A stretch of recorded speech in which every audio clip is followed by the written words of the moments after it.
Buonasera e ben ritrovati con l'informazione flash di New Sicilia. I principali titoli del pomeriggio. Il ponte sullo stretto è diventato un vero e proprio caso politico. Il ministro Salvini ha infatti dichiarato di aver impegnato per la Sicilia 1,3 miliardi di euro dal fondo di coesione.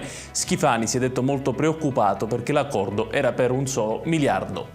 Incidente mortale oggi a San Pietro Clarenza nel Catanese ed esattamente in via Palermo. A perdere la vita un giovane di appena 17 anni che viaggiava su uno scooter che si è scontrato con un'auto. Ha perso i sensi mentre si trovava sullo scuolabus, protagonista un bambino di Marsala, in provincia di Trapani, che avrebbe subito un arresto cardiaco.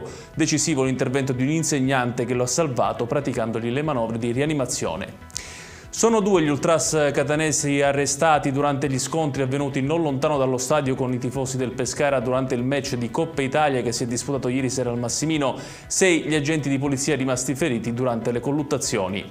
Chiudiamo con il meteo. Piogge e temporali si abbatteranno in Sicilia domani, diramata allerta meteo gialla su tutto il territorio regionale, ad eccezione di Agrigento e Caltanissetta, previsto anche un discreto calo delle temperature. Ed è tutto per questa edizione. Tutti i dettagli su queste notizie li trovate sul nostro sito www.newsicilia.it. Grazie per averci seguito e arrivederci.